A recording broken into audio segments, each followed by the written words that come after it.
नमस्कार, मैं प्रोग्रामर कुणाल किशोर, भू अभिलेख एवं परिमाप निदेशालय से।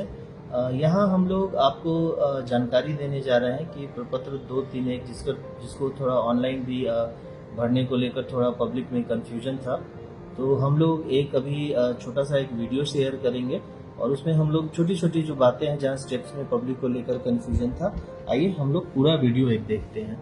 बहुत सिंपल, एक गूगल की साइट पे जाना है जिससे सभी लोग परिचित है भली भांति। यहाँ पे हम लोग ऑप्शन डालेंगे DLRS बिहार।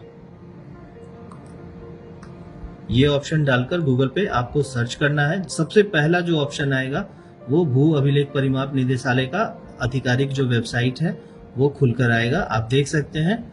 तो गूगल पे जाकर dlrs.bihar.gov.in भी टाइप कर सकते हैं या सिंपल DLRS बिहार भी लिखेंगे तो जो ऑफिशियल वेबसाइट है वो आपको सर्वे निदेशालय की खुल जाएगी।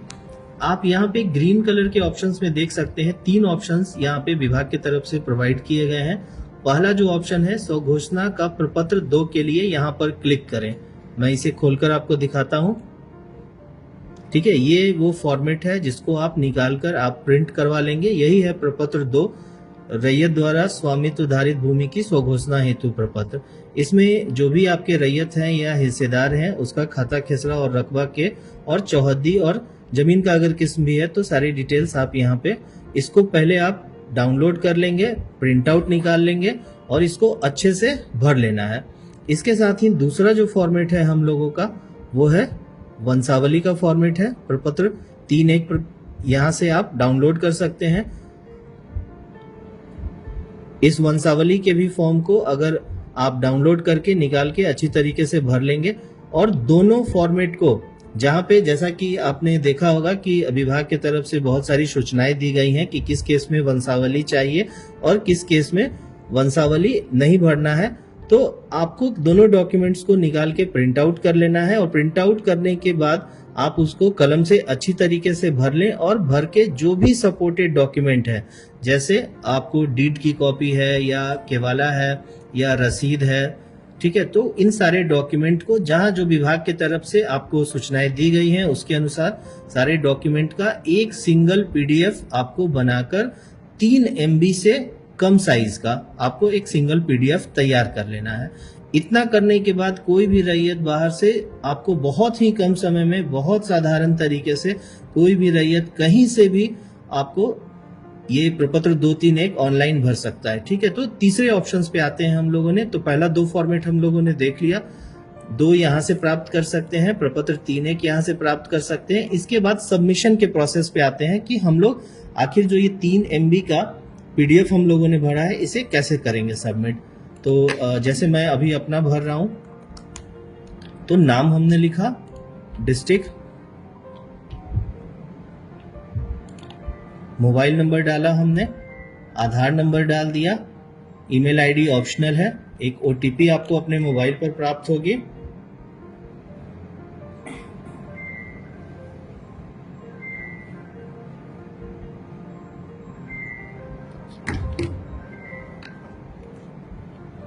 OTP से वेरीफाई करने के बाद जो भी आपका लैंड जहां पे भी है उससे संबंधित जो भी जिला है, सपोज अररिया में अंचल हम सेलेक्ट करेंगे, भरगामा ले लेते हैं और मौजा हमने ले लिया। मौजा के सिलेक्शन के साथ शिविर जो कैंप है या आपको अंचल है वो ऑटोमेटिकली अंचल का पता खुद ही आ जाएगा।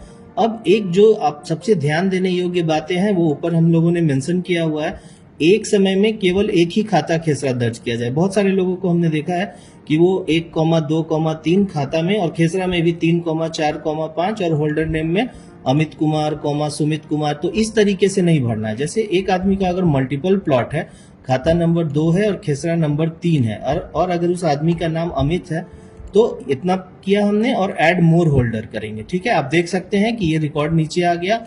फिर उसी आदमी का अगर दूसरा खाता है, 2 नंबर खाता में 4 नंबर खेसरा है, तो ये किया, सेम होल्डर है, ऐड मोर होल्डर करेंगे। इसी तरह कॉमा का प्रयोग कहीं भी नहीं करना है। जितना भी मल्टीपल होल्डर, अगर एक ही में अगर मान लीजिए 2 नंबर और 3 नंबर में दूसरा भाई भी था तो 2 नंबर यहाँ खेसरा नंबर में सपोज 3 नंबर, और इनके अगर भाई थे, अन्य हिस्सेदार में सुमित कुमार थे, तो ऐड होल्डर। कॉमा का प्रयोग हमने कहीं भी नहीं किया। अगर इस प्लॉट में 2 लोग हिस्सेदार थे तो 2 नंबर और 4 नंबर करके हमने यहाँ पे ऐड कर दिया। तो आप देख रहे हैं कि जितना भी खाता खिस रहा है, चाहे वो एक हिस्सेदार हो या एक से ज्यादा लोग हो, इस तरीके से ऐड किया हमने।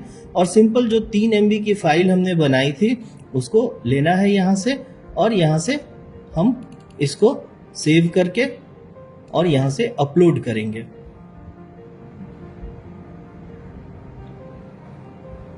ठीक है, एक आप देख सकते हैं कि एक फॉर्मेट जो है आपको यहाँ पे आपको एक सीरियल नंबर प्राप्त हुआ, स्वघोषणा प्रपत्र हेतु आईडी। पहले क्या थी, बहुत सारे लोगों को शिकायत थी कि रिसिप्ट नहीं जनरेट हो पा रहा था, तो विभागीय स्तर पे एक रिसिप्ट की भी व्यवस्था कर दी गई है। आप ओके करेंगे तो एक रिसिप्ट जो है वो प्रॉपर तरीके से आपको जनरेट होके यहाँ पे दिख जाएगा। जो रेफरेंस आईडी जो देख रहे हैं उसके थ्रू, अगर सपोज मान लीजिए कि सिविल कार्यालय में आप लोगों ने जमा किया है और आप जानना चाह रहे हैं कि हमारी जो स्वघोषणा हुई है वो प्रॉपरली सबमिट हुई है या नहीं, तो आप जब उस अमीन से मांगेंगे रेफरेंस आईडी या मोबाइल नंबर के थ्रू भी आप जो है आगे हम लोग दिखाएंगे आपको कि स्वघोषणा और वंशावली को आप अगर किसी ने भी अगर आपके बिहाफ से अगर सबमिट किया है तो उसको क्रॉस चेक कैसे करते हैं। धन्यवाद।